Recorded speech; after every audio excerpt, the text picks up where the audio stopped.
Guys, welcome back. പ്രിറ്റീവിസ് ആണ്. അപ്പൊ ഓണപരീക്ഷയുടെ ചൂട് ഇങ്ങനെ വന്നുകൊണ്ടിരിക്കുകയാണ് അല്ലേ?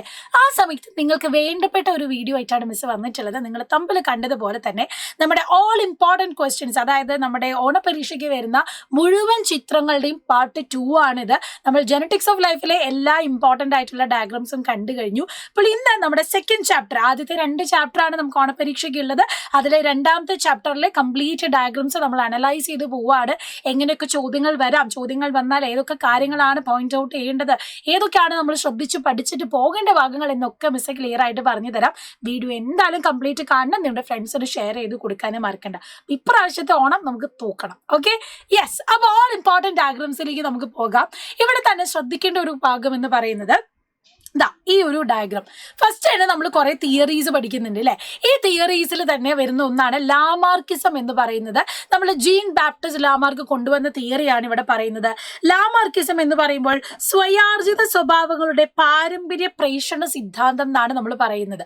അതായത് ഈ പറയുന്ന അക്വൈഡ് ക്യാരക്ടേഴ്സ് പോകുന്നതിനെ കുറിച്ചാണ് ലാമാർക്ക് പറയുന്നത്. അപ്പൊ ഇതിന് എക്സാമ്പിൾ ജിറാഫ് തന്നെയാണുള്ളത്. അപ്പൊ എന്താ നമുക്ക് നോക്കാം. Giraffe with short neck that feed on the ground. Giraffe neck elongate as it stretches its neck to reach for leaves from the higher branches due to food scarcity. അതായത് സാധാരണ പണ്ട് കാലത്തുണ്ടായിരുന്ന giraffe എന്ന് പറഞ്ഞാൽ നിലത്തു നിന്നുള്ള ആഹാരം എന്ത് ചെയ്യുന്നു, സ്വീകരിച്ച് കഴിച്ചുകൊണ്ടിരുന്ന ആളായിരുന്നു. പുല്ലൊക്കെ തിന്ന് ജീവിച്ചുകൊണ്ടിരുന്നതായിരുന്നു. പക്ഷെ പിന്നെ എന്ത് പറ്റി, നിലത്തു നിന്നുള്ള ആഹാരം സ്വീകരിക്കുന്ന നീളം കുറഞ്ഞ കഴുത്തുള്ള ജിറാഫുകളായിരുന്നു. ഭക്ഷണ ദൗർലഭ്യം കാരണം എന്ത് ചെയ്തു, ഉയരം കൂടിയ ചില്ലകളിലേക്ക് ഈ ഇലകൾ കിട്ടാൻ വേണ്ടി അവയെ ഉയർത്തി തുടങ്ങി എന്നാണ് പറയുന്നത്. ആ കഴുത്ത് നീട്ടിയതിന്റെ ഫലമായി ജിറാഫിന്റെ കഴുത്തിന് നീളം കൂടുന്നു. എന്തപ്പാ ഇത് അല്ലേ? എന്താ ഇത്? നമ്മളപ്പം ഈ ഒരു കാലം മുഴുവൻ, ഈ ഒരു വർഷം മുഴുവൻ അങ്ങ് കഴുത്ത് പൊക്കി നീട്ടിക്കൊണ്ട് നിന്നാൽ നമ്മുടെ കഴുത്ത് നീളുമോ എന്നായിരിക്കും നിങ്ങൾ ചിന്തിക്കുന്നത്. പക്ഷെ അങ്ങനെ ഒരു സിദ്ധാന്തം കൊണ്ടുവന്ന ആളാണ് നമ്മുടെ ലാമാർക്ക് എന്ന് പറയുന്നത്. Acquired characters were transmitted through generations leading to emergence of giraffe with longer legs. ആർജിത സ്വഭാവങ്ങൾ ഒരു നമ്മുടെ ജീവിത കാലയളവിൽ നമുക്ക് കിട്ടുന്ന അല്ലെങ്കിൽ നമ്മൾ ആർജിച്ചെടുക്കുന്ന സ്വഭാവങ്ങളെയാണ് ആർജിത സ്വഭാവങ്ങൾ എന്ന് നമ്മൾ പറയുന്നത്. അപ്പൊ ഈ ആർജിത സ്വഭാവങ്ങൾ തലമുറകളിലൂടെ എന്ത് ചെയ്യുന്നു, കൈമാറ്റം ചെയ്യപ്പെട്ട് നീളം കൂടിയ കഴുത്തുള്ള ജിറാഫുകളുടെ ആവിർഭാവമായതാണ് എന്നാണ് ലാമാർക്കിസം മുന്നോട്ട് കൊണ്ടുവച്ചത്. പക്ഷേ ഇതിന് പലതരത്തിലുള്ള ലിമിറ്റേഷൻസ് ഉള്ളത് കൊണ്ട് അത് അത്ര പേരിൽ ആക്സെപ്റ്റ് ചെയ്തില്ല. ആദ്യമായിട്ട് വന്ന ഒരു തിയറി ആയതുകൊണ്ടാണ് നമ്മളിത് പഠിക്കുന്നത്. പക്ഷെ പഠിച്ചല്ലേ പറ്റൂ, എന്താ ചെയ്യാല്ലേ? അപ്പൊ അടുത്തത് വന്നത് നമ്മുടെ ചാൾസ് ഡാർവിൻ ആണ്. ഡാർവിനിസം എന്ന് പറയുന്നത് കൊണ്ട് വന്നത് ചാൾസ് ഡാർവിൻ ആണ്. Was influenced to formulate the theory of evolution by observing the diversity in beaks of finches. Galapagos ദ്വീപിൽ, ഗാലപ്പഗോസ് ഐലൻഡിലായിരുന്നു അദ്ദേഹം എന്ത് ചെയ്തത്, പരീക്ഷണങ്ങളൊക്കെ നടത്തി, അതായത് അവിടെ ഒബ്സർവേഷൻ സ്റ്റഡീസ് ഒക്കെ നടത്തിക്കൊണ്ടിരുന്നത്. അപ്പൊ ഈ ഗാലപ്പഗോസ് ദ്വീപിൽ ഉണ്ടായിരുന്ന ഫിഞ്ചസിന്റെ ബീക്കിനെ പറ്റിയിട്ടാണ് അദ്ദേഹം പഠിച്ചത്. ആ ഗാലപ്പഗോസ് ദ്വീപിൽ ഉണ്ടായിരുന്ന കുരുവികളുടെ കൊക്കിന്റെ ആകൃതിയും അവരുടെ ഭക്ഷണ രീതിയെയും കുറിച്ച് അദ്ദേഹം എന്ത് ചെയ്തു, ഒബ്സർവ് ചെയ്തു. അപ്പൊ നോക്കിക്കേ, ഇവിടെ നിങ്ങൾക്ക് കാണാൻ സാധിക്കും. വിത്തുതീനി കുരുവിയുണ്ട്, കള്ളിമുൾച്ചൊടി ഭക്ഷണമാക്കുന്നവ, പ്രാണികളെ ഭക്ഷണമാക്കുന്നവ, പൂർവിക കുരുവി. അപ്പൊ പണ്ടുണ്ടായിരുന്ന ഒരു ഫിഞ്ച് എന്ന് പറയുന്നത് ഇതാണ് ആൻസെസ്ട്രൽ ഫിഞ്ച്. അവരുടെ ഭക്ഷണ രീതി മാറുന്നതിനനുസരിച്ച് അവരുടെ കൊക്കിന്റെ ആകൃതിയും ഷേപ്പിനൊക്കെ മാറ്റങ്ങൾ വന്നു തുടങ്ങി. അപ്പൊ സീഡ് തിന്നുന്നവരുടെ കൊക്ക് പോലെ അല്ല കാക്ടസ്, മുള്ള് തിന്നുന്നത്, മുള്ളിച്ചെടി തിന്നുന്നത്, അതുപോലെ ഇൻസെക്റ്റിനെ തിന്നുന്നത് കുഞ്ഞു ബീക്കാണ്, കൊത്തിപ്പറുക്കി തിന്നുന്ന പോലെ. അപ്പൊ ഓരോരുത്തരുടെയും ബീക്കിന് അല്ലെങ്കിൽ ഈ പറയുന്ന അവരുടെ കൊക്കിന്റെ ആകൃതിയിൽ വ്യത്യാസം കണ്ടു തുടങ്ങി. അതാണ് ഗാലപ്പഗോസ് ഫിഞ്ചസ് എന്ന് പറയുന്നത്. സോ ഇത് ഐഡന്റിഫൈ ചെയ്യാനുള്ള കാര്യം ഓർത്തു വെക്കുക. അവിടുന്ന് അദ്ദേഹം കൊണ്ടുവന്നത് എന്താണ്, ഓവർ പ്രൊഡക്ഷൻ. ഡാർവിൻ്റെ ഒറിജിൻ ഓഫ് സ്പീഷീസിനെ കുറിച്ച് നമ്മൾ പറയുന്നതാണ് എങ്ങനെയാണ് എന്നുള്ളത്. അപ്പം അത് അദ്ദേഹം കൊണ്ടുവന്ന തിയറിന്റെ ഭാഗമായിട്ട് എങ്ങനെയാണ് വന്നേ നമുക്ക് നോക്കാം. Organisms produce more of springs than environment can support. അതായത് ഒരു പരിസ്ഥിതിയിൽ ജീവിക്കാൻ കഴിയുന്ന ഓരോ ജീവികളുടെയും ഒരു എണ്ണമുണ്ട്. ആ എണ്ണത്തിൽ അല്ലെങ്കിൽ പരിസ്ഥിതിക്ക് നിലനിർത്താൻ കഴിയുന്നതിനേക്കാൾ കൂടുതൽ സന്താനങ്ങളെ ജീവികളെ ഉൽപ്പാദിപ്പിക്കുന്നു എന്നാണ് പറയുന്നത്. അപ്പം ഈ പരിസ്ഥിതിക്ക് നിലനിർത്താൻ കഴിയുന്നതിനേക്കാൾ കൂടുതൽ സന്താനങ്ങൾ അവിടെ ജീവികൾ ഉൽപ്പാദിപ്പിക്കുകയാണ് എങ്കിൽ എന്താ ഇവിടെ പ്രശ്നം? Organism show differences from each other in most features such as size, immunity and seed production. അതായത് പലതരത്തിലുള്ള മാറ്റങ്ങൾ കണ്ടു തുടങ്ങി, വേരിയേഷൻസ് വന്നു. ഓർഗാനിസം എന്ത് ചെയ്തു, show differences from each other in most features, സൈസിലുള്ള വ്യത്യാസം, ഇമ്മ്യൂണിറ്റി പ്രതിരോധത്തിലുള്ള വ്യത്യാസം, അതുപോലെ രോഗപ്രതിരോധം, വിത്തുൽപാദനം പോലുള്ള മിക്ക സവിശേഷതകളിലും ജീവികൾ പരസ്പരം വ്യത്യാസങ്ങൾ കാണിച്ചു. ആ വ്യത്യാസങ്ങൾ വ്യതിയാനങ്ങൾ എന്ന് പറയും. വേരിയേഷൻസ് ജീവികൾക്ക് ഗുണകരമോ ദോഷകരമോ ആവാം. നമ്മൾ ഒന്നാമത്തെ ചാപ്റ്ററിൽ കാണുന്നതാണ് ഈ വ്യതിയാനം വേരിയേഷൻ എന്ന് പറയുന്നത്. ആ വ്യതിയാനം അല്ലെങ്കിൽ വേരിയേഷൻ എന്ന് പറയുന്നത് എന്താണ്? പലതരത്തിലുള്ള ചേഞ്ചസ് വന്നത് അവർക്ക് ഗുണമോ ദോഷമോ ആവാനുള്ള ചാൻസ് ഉണ്ട്. അപ്പൊ എന്ത് സംഭവിക്കും? Limitation of resource including food, shelter, mates will lead to competition. അപ്പൊ പരിസ്ഥിതിയിൽ ഉണ്ടാവുന്ന മാറ്റങ്ങളൊക്കെ എന്ത് ചെയ്യാം? ചിലപ്പം അത് ജീവികൾക്ക് അക്സെപ്റ്റ് ചെയ്യാനുള്ള ബുദ്ധിമുട്ട് വരാൻ തുടങ്ങി. അപ്പം ഈ പറയുന്ന ഇപ്പൊ ഒരു ഭക്ഷണം കിട്ടാത്തൊരവസ്ഥ വന്നു. അപ്പൊ അതിനെ സ്ട്രഗിൾ എന്ന് പറയും. ആ സ്ട്രഗിളിൽ പിടിച്ചു നിൽക്കാൻ കഴിയുന്നവരുണ്ടാകും, പക്ഷെ ആ സ്ട്രഗിളിൽ പെട്ടെന്ന് എന്ത് ചെയ്യും? കൊഴിഞ്ഞു പോകുന്നവരും ഉണ്ടാകും, അല്ലെ? അപ്പം organism with favourable variation survive in struggle for existence. ഈ ഒരു സ്ട്രഗിൾ, ഈ ഒരു നിലനിൽപ്പിന് വേണ്ടിയുള്ള മത്സരം നടക്കുമ്പോൾ അതിൽ പിടിച്ചു നിൽക്കാൻ കഴിയുന്ന, അനുകൂല വ്യതിയാനങ്ങൾ സ്വീകരിക്കാൻ കഴിയുന്ന ജീവികൾ അവിടെ നിലനിന്ന് പോകും. അതിൽ കൂടുതൽ ഫലപ്രദമായവ പ്രത്യുൽപാദനം നടത്തി പുതിയ തലമുറയെ എന്ത് ചെയ്യും? സൃഷ്ടിക്കും. അല്ലാത്തവരെന്ത് ചെയ്യും? അവിടുന്ന് എലിമിനേറ്റ് ചെയ്തു പോകും. അങ്ങനെ ഓവർകം ചെയ്തു വരുന്നവരെന്ത് ചെയ്യും? അവിടെ ജീവിക്കും, അല്ലാത്തവര് എലിമിനേറ്റ് ചെയ്തു പോകും. So favourable variation passed on to next generation. More variation accumulate over time leading to creation of organism unable to reproduce within species they evolve as a new species. അതായത് അനുകൂല വ്യതിയാനങ്ങൾ വന്നു. ഈ അനുകൂല വ്യതിയാനങ്ങൾ വന്നപ്പോൾ എന്താ സംഭവിച്ചത്? വരും തലമുറകളിലേക്ക് ഈ പറയുന്ന വ്യതിയാനങ്ങളെ കൈമാറ്റം ചെയ്യപ്പെടും. ഓരോ ജനറേഷൻ വഴി ഇത് ട്രാൻസ്പോർട്ട് ചെയ്തു പോകും. അങ്ങനെ കൂടുതൽ വ്യതിയാനങ്ങളെ തലമുറകളായി കുമിഞ്ഞുകൂടി പരസ്പരം പ്രത്യുൽപാദന സാധ്യത ഇല്ലാത്ത ജീവികൾ ഉണ്ടാവുന്നു. അവ പുതിയ ജീവിവർഗമായി മാറുന്നു. ഈ മാറ്റങ്ങളൊക്കെ എന്ത് ചെയ്യും? ഓരോ ജനറേഷൻ വഴി ഇത് ട്രാൻസ്പോർട്ട് ചെയ്തു പോകും. അത് പിന്നെ എന്ത് ചെയ്യും? പുതിയ സ്പീഷീസ് ഫോം ചെയ്യാനുള്ള കാരണം എത്തിക്കും. അങ്ങനെയാണ് ഈ ഫോർമേഷൻ നടക്കുന്നത്. ഓക്കെ, സെലക്ഷൻ നടക്കുന്നു. നാച്ചുറൽ സെലക്ഷൻ എന്ന് നമ്മൾ പറയും. പ്രകൃതി നിർദ്ധാരണ സിദ്ധാന്തം അല്ലെങ്കിൽ തിയറി ഓഫ് നാച്ചുറൽ സെലക്ഷൻ എന്ന് നമ്മൾ പറയുന്നത് അതുകൊണ്ടാണ്. അപ്പൊ ഫേവറബിൾ ആയത് അവിടെ സസ്റ്റെയിൻ ചെയ്യും. അത് എന്ത് ചെയ്യും? ഓരോ തലമുറ കഴിയുമ്പോഴും ആ വേരിയേഷൻ എന്ത് ചെയ്യും? കൊണ്ടുപോകും. ആ വേരിയേഷൻ കാരണം എന്ത് ചെയ്യും? പിന്നീട് മാറ്റങ്ങൾ പുതിയ സ്പീഷീസിലേക്ക് നയിക്കാനുള്ള കാരണവും ഉണ്ടാവുന്നു എന്നാണ് ഡാർവിന്റെ തിയറി പറയുന്നത്. ഇനി ജിറാഫിന്റെ കാര്യം നമുക്ക് ലാമാർക്കിനെയും ഡാർവിനെയും വെച്ച് നോക്കാം.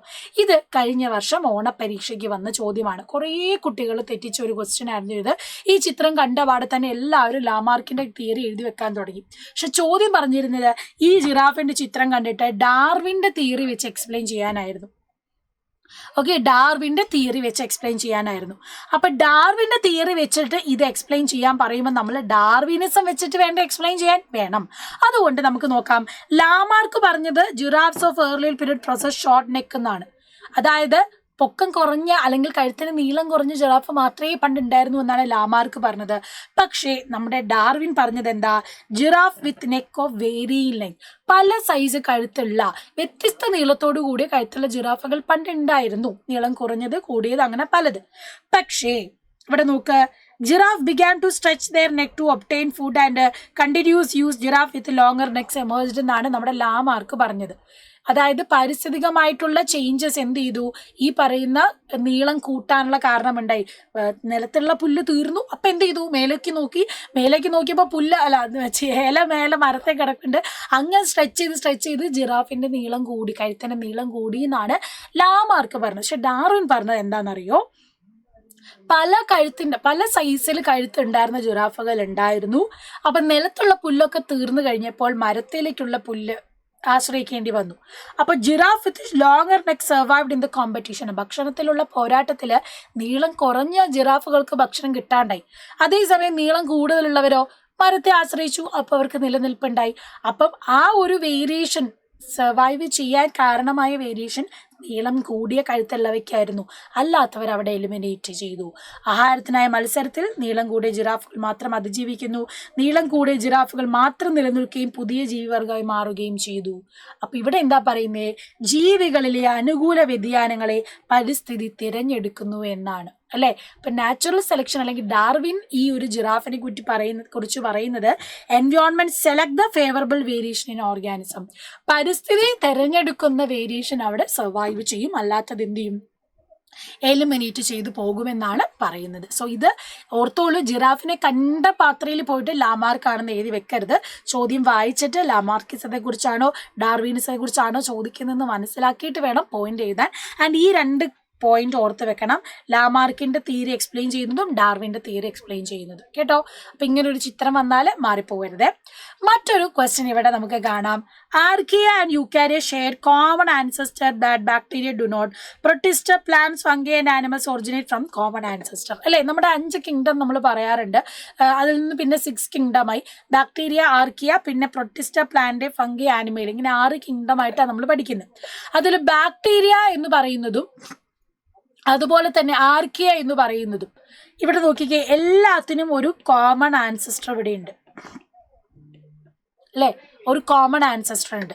അപ്പം ഇതിനെയാണ് നമ്മൾ എന്ത് പറയുന്നത്, ബ്ലൂവിനെ നമ്മൾ പറയുന്നത് LUCA, ലൂക്ക എന്നും. ആൻഡ് ഇവിടെ നമ്മൾ റെഡ് കളറിൽ ഓരോരുത്തർക്കും വരുന്ന കോമൺ പോയിന്റിന് നമ്മൾ MRCA എന്നുമാണ് പറയുന്നത്. അപ്പം ലൂക്ക, മാർക്കോ എന്ന് പഠിച്ചു വെക്കുക. ലൂക്കായും മാർക്കായും അങ്ങനെ പഠിച്ചാൽ പെട്ടെന്ന് കിട്ടും. ആൻഡ് ഇതിന്റെ ഫുൾ ഫോം ചോദിക്കാറുണ്ട്. ഡയഗ്രത്തിൽ ഈ ഒരു ഫുൾ ഫോം ചോദിക്കാറുണ്ട്. അപ്പൊ പഠിച്ചു വെച്ചോളൂ ഫുൾ ഫോം. ലൂക്ക എന്ന് പറയുന്നത് LUCA എന്ന് പറയുന്നത് ലീസ്റ്റ് യൂണിവേഴ്സൽ കോമൺ ആൻസെസ്റ്റർ ആണ്. ആൻഡ് മാർക്ക എന്ന് പറയുന്നതോ മോസ്റ്റ് റീസെന്റ് കോമൺ ആൻസെസ്റ്റർ ആണ്. അപ്പൊ ലൂക്ക ലീസ്റ്റ് യൂണിവേഴ്സൽ കോമൺ ആൻസെസ്റ്റർ ആണ്. മാർക്ക മോസ്റ്റ് റീസെന്റ് കോമൺ ആൻസെസ്റ്റർ ആണ്. ഇത് മാറിപ്പോകരുത്, നിർബന്ധമായിട്ട് പഠിക്കണം. ഇതുപോലത്തെ ഫുൾ ഫോം ഒക്കെ ചോദിക്കാറുള്ളതാണ്. ഇനി അടുത്ത നോക്കാം. സ്പീസിയേഷൻ എന്താണ് എന്നുള്ളതാണ്. ഇത് ജനറൽ ആയിട്ട് ഡെഫിനിഷൻ ചെയ്യാൻ ചോദിക്കാറുണ്ട്. ചിലപ്പോൾ ഇതുപോലത്തെ ഇല്ലസ്ട്രേഷൻ ഒക്കെ തന്നിട്ട് ഫില്ല് ചെയ്യാൻ ചോദിക്കും. അതുകൊണ്ടാണ് മിസ് ഈ ഒരു സ്പീസിയേഷൻ ഇവിടെ ഇൻക്ലൂഡ് ചെയ്തിട്ടുള്ളത്. ഡൗട്ട് ഉണ്ടെങ്കിൽ എന്തായാലും എന്ത് ചെയ്യണം, പഠിച്ചിട്ട് വേണം പോകാൻ. പോയിന്റ്സ് ആണ് നമുക്ക് വേണ്ടത്. ബയോളജിയുടെ കാര്യം അറിയാലോ, വാരി വരച്ച് പോയി പഠിച്ചിട്ട് കാര്യമില്ല. അതുകൊണ്ട് ഇനിയെങ്കിലും നിങ്ങൾ ഓണപരീക്ഷയ്ക്ക് പഠിക്കുമ്പോൾ 10ാം ക്ലാസ് ആണ്, ബോർഡ് എക്സാം വരുന്ന വർഷമാണ്. അതുകൊണ്ട് പോയിന്റ്സ് തന്നെ പഠിക്കണം. ഓരോ ക്വസ്റ്റ്യൻ വരുമ്പോഴും അതിൽ വ്യക്തമായ പോയിന്റ് നമ്മുടെ കയ്യിലുണ്ടോ എന്നാണ് നമ്മൾ ഉറപ്പ് വരുത്തേണ്ടത്. അവിടെയാണ് നിങ്ങൾ പഠിച്ചു തുടങ്ങേണ്ടത് കേട്ടോ. പഠിച്ച് വെറുതെ വായിച്ചു പോയിട്ട് കാര്യമില്ല. പഠിക്കുന്ന രീതിയിൽ നമ്മൾ മാറ്റം വരുത്തേണ്ടതായിട്ടുണ്ട്. അതുകൊണ്ട് നോക്കിക്കോളൂ. സ്പീസിയേഷൻ എന്ന് പറയുമ്പോൾ although members of population can produce offspring with difference through reproduction remain as a single species. പ്രത്യുൽപാദനം വഴി പുതിയ കുഞ്ഞുങ്ങളെ ഉണ്ടാക്കിയെടുക്കുന്നു അല്ലേ. If the members of population get isolated from each other, ecological or other factors, natural selection, genetic recombination, several variation might accumulate over time. അതായത് പ്രത്യുൽപാദനം വഴി പുതിയ കുഞ്ഞുങ്ങളെ നമ്മൾ ഉണ്ടാക്കിയെടുക്കുന്ന സമയത്ത് ഈ ജീവിഗണത്തിലെ അംഗങ്ങളെ പാരിസ്ഥിതിക ഘടകങ്ങൾ കാരണമോ മ്യൂട്ടേഷൻ വഴിയോ അല്ലെങ്കിൽ പ്രകൃതി നിർദ്ധാരണം നാച്ചുറൽ സെലക്ഷൻ വഴിയോ അല്ലെങ്കിൽ ജനറ്റിക്കൽ ചേഞ്ചസ് വഴിയോ ഒക്കെ എന്ത് ചെയ്യാം, പരസ്പരം വേർതിരുത്തിയാൽ കാലക്രമേണ നിരവധി വ്യതിയാനങ്ങൾ കുമിഞ്ഞുകൂടാം. അപ്പം നമ്മുടെ ഓരോ പ്രത്യുൽപാദനം കഴിയുമ്പോഴും ആ ജനറേഷനിൽ വരുന്ന ചേഞ്ചസ് നമ്മുടെ ജീനിലേക്ക് അക്യുമുലേറ്റ് ചെയ്യുന്നുണ്ട്. അപ്പൊ ഇങ്ങനെ അക്യുമുലേറ്റ് ചെയ്ത് കാലങ്ങളോളം കഴിയുമ്പോൾ ജീന് മൊത്തത്തിൽ ഒരു ചേഞ്ച് വരും. ആ കംപ്ലീറ്റ് ജീനിൽ ചേഞ്ചസ് വരുമ്പോൾ എന്താ അവിടെ സംഭവിക്കുന്നത്?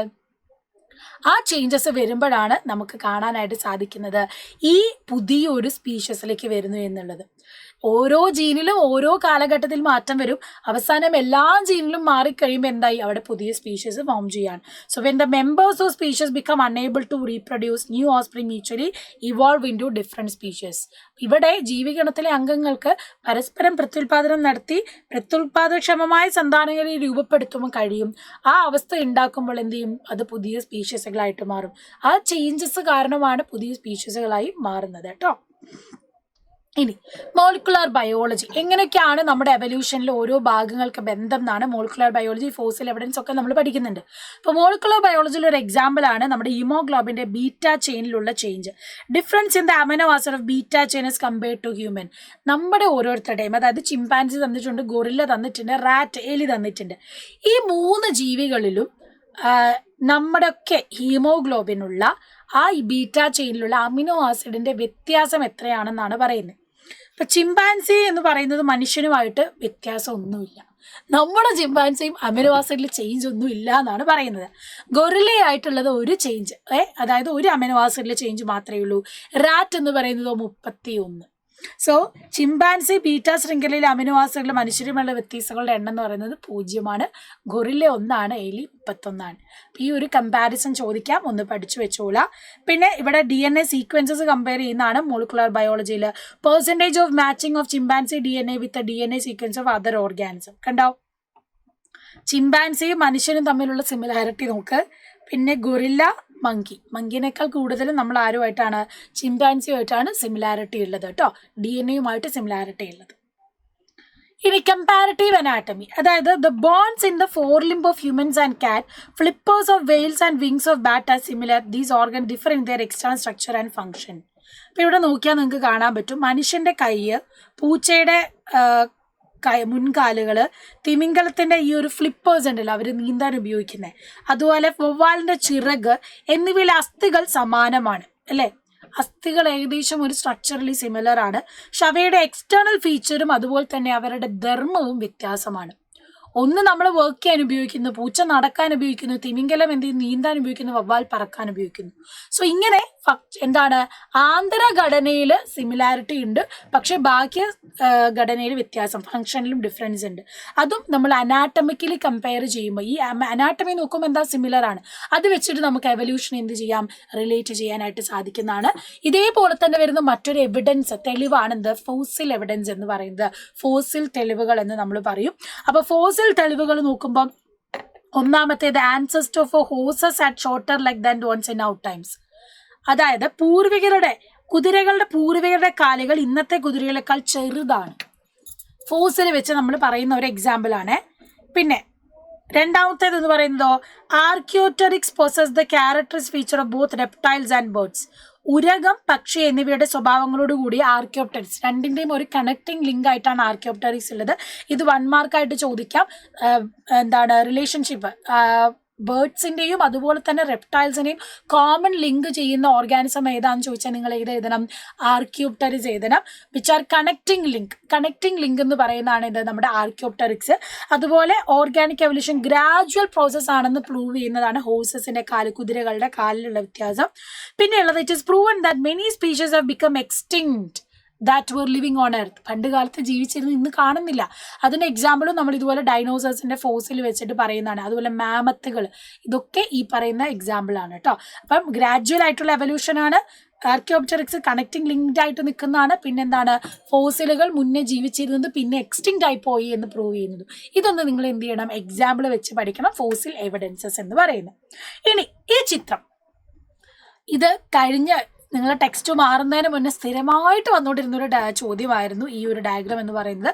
ഇപ്രാവശ്യം നമുക്ക് തള്ളിക്കളയാൻ പറ്റില്ല. ഓണപ്പരീക്ഷയ്ക്ക് നിങ്ങളൊന്ന് നോട്ടമിട്ട് വെച്ചോളൂ ഈ ഒരു ഡയഗ്രാം എന്ന് പറയുന്നത്. നോക്കിക്കോ, നമ്മളെ പ്രൈമേറ്റ്സ്, ഹ്യൂമന്റെ എവല്യൂഷണറി ട്രീ ആണ് പറയുന്നത്. ഇത് എന്തായാലും ഒന്ന് പഠിച്ചിട്ട് വേണം പോകാൻ, എവിടുന്നെങ്കിലും ഒരു ഓറ ക്വസ്റ്റ്യൻ എങ്കിലും വരും കേട്ടോ. അതുകൊണ്ട് എന്തായാലും നോക്കിയിട്ട് പോവാ. ഇത് പ്രൈമേറ്റ്സിനെ നമ്മളത് ആർത്രോപോയിഡിയ എന്ന് തിരിക്കുന്നു. ആർത്രോപോയിഡിലെ 2 ഗ്രൂപ്പ്, സെർക്കോപിത്തക്കോയിഡിയ ആൻഡ് ഹൊമിനോയിഡിയ ആണ്. സെർക്കോപിത്തക്കോയിഡയിൽ വരുന്നത് ആരാണ്, നമ്മുടെ മങ്കിയാണ്.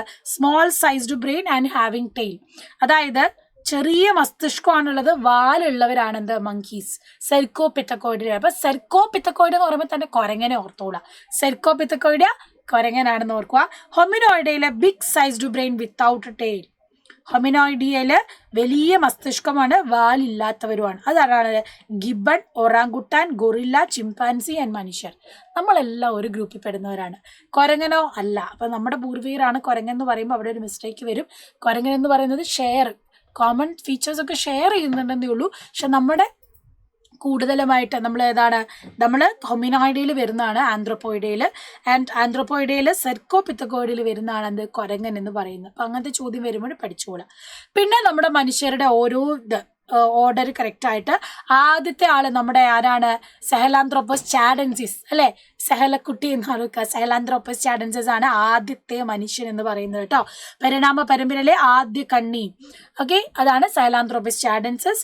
അപ്പൊ അവരുടെ മസ്തിഷ്ക വലുപ്പം എന്ന് പറയുന്നത് 350 സെന്റിമീറ്റർ ക്യൂബാണ്. പിന്നെ അസ്ട്രലോപിത്തക്കസ് ആണ് വരുന്നത്.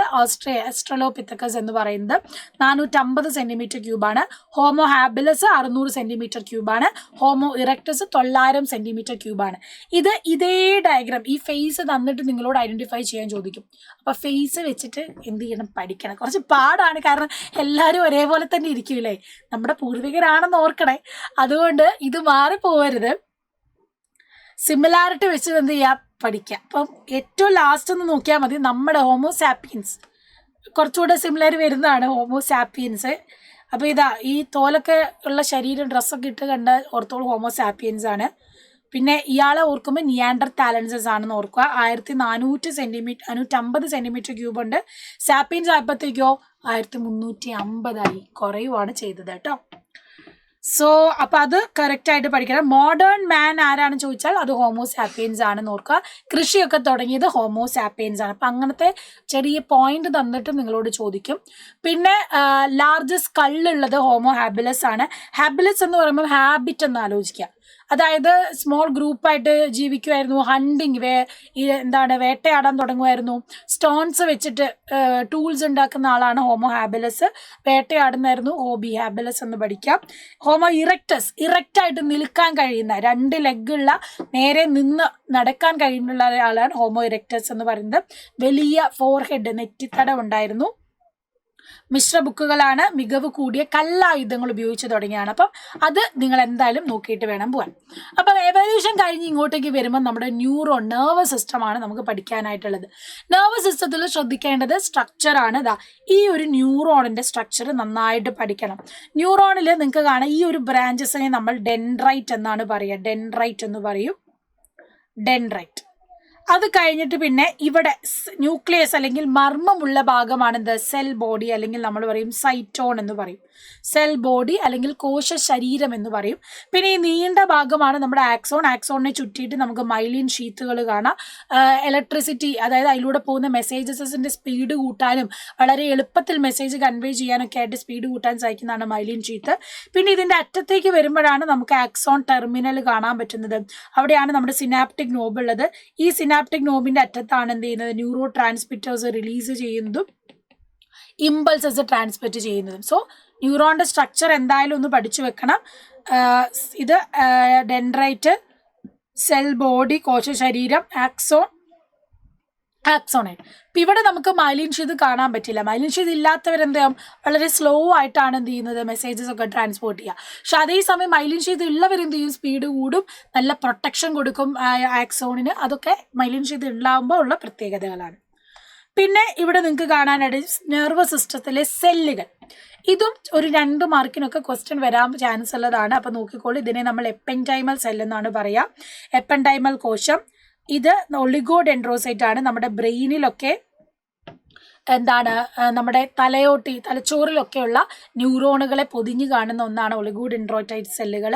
പിന്നെ ഇതാണ് മൈക്രോഗ്ലിയൽ സെൽ എന്ന് പറയുന്നത്. ആൻഡ് ഇത് നമ്മുടെ ശ്വാൻ കോശമാണ്. നമ്മുടെ സാധാരണ നെർവുകളിലൊക്കെ ഉള്ള ന്യൂറോണിന് ചുറ്റും കാണുന്ന മൈലിൻ ഷീത്ത് ഉണ്ടാക്കിയിരിക്കുന്നത് ഈ ശ്വാൻ കോശം വെച്ചിട്ടാണ്. ആൻഡ് ഇത് ആസ്ട്രോസൈറ്റ് എന്ന് പറയും. ആസ്ട്രോസൈറ്റ്. ഈ ഡയഗ്രാം നെർവ് ഉള്ള ഭാഗങ്ങളുടെ സെല്ലുകൾ ഓർത്തു വെക്കുക. ആൻഡ് മൈലിൻ ഷീത്താണ് ഇതുപോലെ ചുറ്റും കാണുന്നത് പ്രൊട്ടക്ഷന് വേണ്ടിയിട്ടാണ് കേട്ടോ. ഇമ്പൾസിൻ്റെ സ്പീഡ് കൂട്ടാനും ആക്സോണിനെ പ്രൊട്ടക്റ്റ് ചെയ്യുക എന്നുള്ളതാണ് മൈലിൻ ഷീത്തിൻ്റെ ഫംഗ്ഷൻ. പിന്നെ നമ്മുടെ നെർവസ് സിസ്റ്റത്തിൻ്റെ ഫംഗ്ഷൻ, ആ ഒരു സ്ട്രക്ചർ ഓർത്ത് വെക്കണം. നമുക്കൊരു കട്ടിയുള്ള തലയോടുണ്ട്, ക്രേനിയം എന്ന് പറയും, സ്കള്ളിനെ പൊതിഞ്ഞിട്ടുള്ളത്. അത് കഴിഞ്ഞ് കഴിഞ്ഞാൽ ഇവിടെ മെനിഞ്ചസ് ലെയേഴ്സ് കാണാം. ഈ മെനിഞ്ചസ് ലെയേഴ്സിൻ്റെ ഇടയിലാണ് നമ്മുടെ ഫ്ലൂയിഡ്, സെറിബ്രോ സ്പൈനൽ ഫ്ലൂയിഡ് ഉള്ളത്, സെറിബ്രോ സ്പൈനൽ ദ്രവം. അപ്പോൾ അതെന്ന് പറഞ്ഞാൽ പ്രൊട്ടക്ഷനായിട്ട് ആക്ട് ചെയ്യുന്നുണ്ട്. പെട്ടെന്നൊരു ക്ഷതം വരുമ്പോൾ ഒരു ഷോക്ക് അബ്സോർബറായിട്ട് ആക്ട് ചെയ്യുന്നുണ്ട്. ഓക്സിജൻ ന്യൂട്രിയൻസ് കൊടുക്കാൻ ആക്ട് ചെയ്യുന്നുണ്ട്. ഇതൊക്കെ സെറിബ്രോ സ്പൈനൽ ദ്രവത്തിൻ്റെ ഫംഗ്ഷനാണ്. അപ്പോൾ ആ ഭാഗങ്ങൾ പ്രൊട്ടക്ഷൻ എങ്ങനെയാണ് ബ്രെയിനിന് കിട്ടുന്നത്? ക്രേനിയം, സ്കള്ളുണ്ടെന്ന് ഓർക്കുക, മെനിഞ്ചസ് പാലുകളുണ്ട്, സെറിബ്രോ സ്പൈനൽ ഫ്ലൂയിഡ് ഉണ്ട്. ഇത് പ്രൊട്ടക്ഷൻ്റെ ഭാഗമായിട്ട് പഠിക്കുക. പിന്നെ എന്തായാലും പഠിച്ചിരിക്കേണ്ട ഭാഗമാണ് ബ്രെയിൻ എന്ന് പറയുന്നത്. ഒന്നെങ്കിൽ ന്യൂറോൺ ഡയഗ്രാം, അല്ലെങ്കിൽ ബ്രെയിനിന്റെ ഡയഗ്രാം, അതല്ലെങ്കിൽ ഫസ്റ്റ് ചാപ്റ്ററിൽ നിന്ന് പ്രോട്ടീൻ സിന്തസിന്റെ ഡയഗ്രാം. ഇതൊക്കെയാണ് 3 അല്ലെങ്കിൽ 4 മാർക്കിന് ക്വസ്റ്റ്യൻ വരാൻ ചാൻസ് ഉള്ളത്. അപ്പൊ ബ്രെയിനിന്റെ ഡയഗ്രാം എന്തായാലും പഠിച്ചിട്ട് പോകണം എന്ന് തന്നെയാണ് മിസ് പറയുന്നത്. വളരെ ഇമ്പോർട്ടൻ്റ് ആണ്. കാരണം ഓരോ ഭാഗം, ഏറ്റവും ലാർജസ്റ്റ് ആയിട്ടുള്ള ഭാഗമാണ് സെറിബ്രം എന്ന് പറയുന്നത്. ഇവിടെ കാണുന്നതാണ് സെറിബെല്ലം. ആൻഡ് ഇവിടെ നിങ്ങൾക്ക് കാണാം, ഇത് കണ്ടോ, ഈ ഭാഗത്തെ നമ്മൾ മിഡ് ബ്രെയിൻ എന്ന് പറയും. ഈ ഒരു റീജിയനെ പോൺസ് എന്നും ഈ ഒരു റീജിയനെ മെഡുല ഒബ്ലോങ്കേറ്റ് എന്നും. അപ്പം കറക്റ്റ് പോയിന്റ് പഠിച്ചു വെക്കണം. അതിനാണ് പിങ്ക്, റെഡ്, യെല്ലോ ഷെയ്ഡിൽ നിങ്ങൾക്ക് കാണിച്ചു തരുന്നത്. അപ്പം അതുകൊണ്ട് തന്നിട്ടും നിങ്ങൾ ഇവിടെ കാണുമ്പോഴത്തേക്കും മെഡുല ഒബ്ലോങ്കേറ്റാ, അല്ലെങ്കിൽ ഈ പോയിന്റ് കാണുമ്പോഴത്തേക്കും പോയിന്റ്സ് അല്ല മെഡുല ഒബ്ലോങ്കേറ്റ് ആണെന്ന് തെറ്റിദ്ധരിക്കരുത്.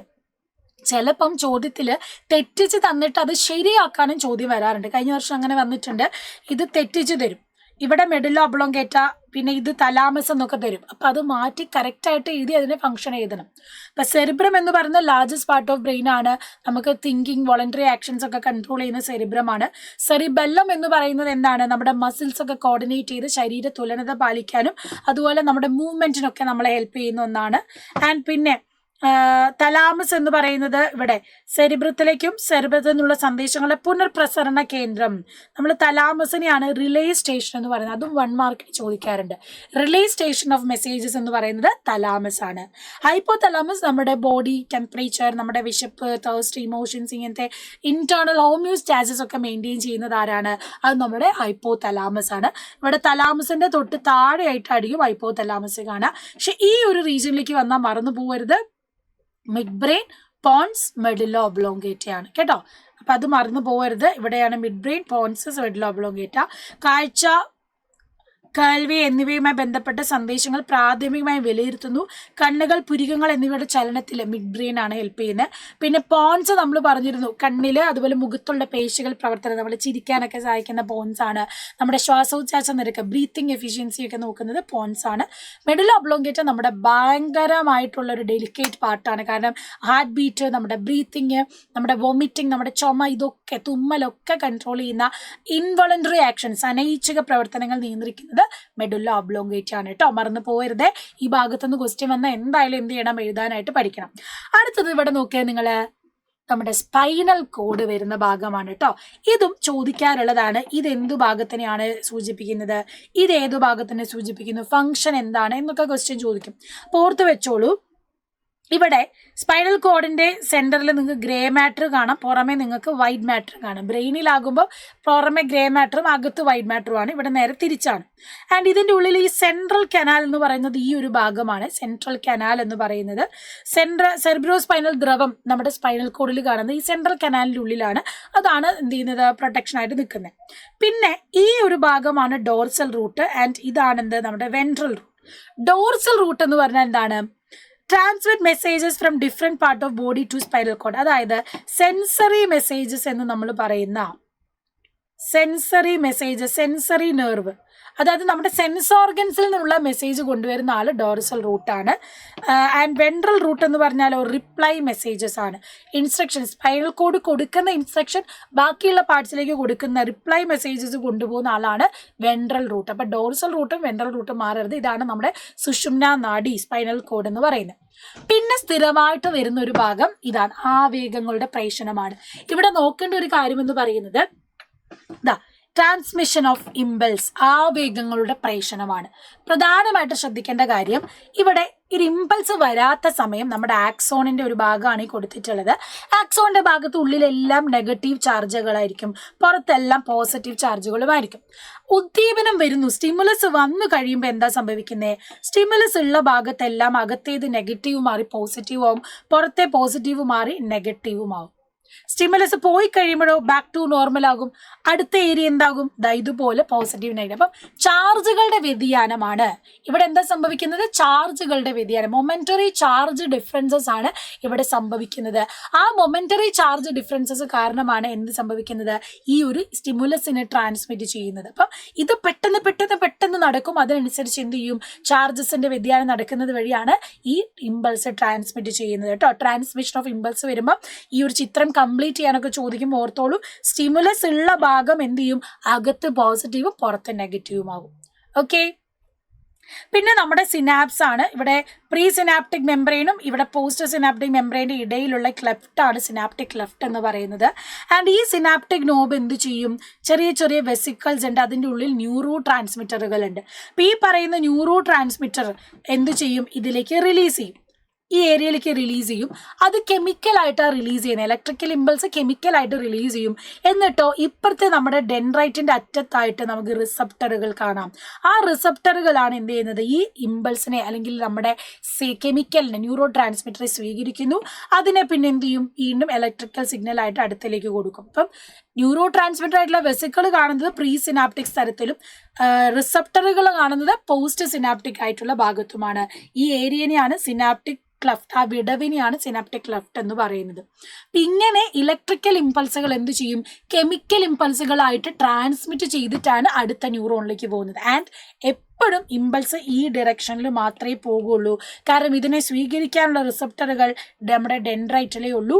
ആൻഡ് ഈ ന്യൂറോ ട്രാൻസ്മിറ്റർ കൊടുക്കാനുള്ള ശേഷി സിനാപ്റ്റിക് നോബിനുമേ ഉള്ളൂ. അതുകൊണ്ട് ഈ ഡയറക്ഷനിൽ മാത്രമേ പോകുള്ളൂ, ഈ ഡയറക്ഷനിലേക്ക് പോകില്ല. അതും കൂടെ ഒന്ന് ഓർത്ത് വെക്കുക. സോ ഇങ്ങനെ 2 ന്യൂറോണുകളുടെ ഇടയിലുള്ള ആ ഗ്യാപ്പാണെന്ത് സിനാപ്സ് എന്ന് പറയുന്നത് കേട്ടോ. പിന്നെ നമ്മുടെ ടൈപ്സ് ഓഫ് ന്യൂറോൺ ഞാൻ നേരത്തെ പറഞ്ഞല്ലോ. സെൻസറി ന്യൂറോൺ എന്ന് പറഞ്ഞാൽ നമ്മുടെ സെൻസ് ഓർഗൻസിൽ നിന്നും സ്പൈനൽ കോഡിലേക്ക് പോകുന്നതാണ്. അതിൽ നിന്നുള്ള റിപ്ലൈ മെസ്സേജ് കൊണ്ടുപോകുന്നതാണ് മോട്ടോർ ന്യൂറോൺ. ഇപ്പം സെൻസറി ന്യൂറോണുമായിട്ട് ബന്ധപ്പെട്ടതാണ് ഞാൻ നേരത്തെ പറഞ്ഞ ഡോർസൽ റൂട്ട് എന്ന് പറയുന്നത്, സെൻസറി മെസ്സേജ് കൊണ്ടുപോകുന്നത്. ആൻഡ് മോട്ടോർ ന്യൂറോണുമായിട്ട് ബന്ധപ്പെട്ടതാണ് ഇത് നമ്മുടെ വെൻട്രൽ റൂട്ട് എന്ന് പറയുന്നത്. അതും ഒന്ന് കമ്പയർ ചെയ്ത് കണക്ട് ചെയ്ത് പഠിക്കാനായിട്ട് ശ്രദ്ധിക്കുക. സെൻസറി ന്യൂറോൺ ഉണ്ട്, മോട്ടോർ ന്യൂറോൺ ഉണ്ട്, പിന്നെ ഇവരെ രണ്ടുപേരെ കണക്ട് ചെയ്യുന്ന ന്യൂറോൺ നമ്മുടെ സ്പൈനൽ കോഡിലുള്ളതാണ് ഇന്റർ ന്യൂറോൺ.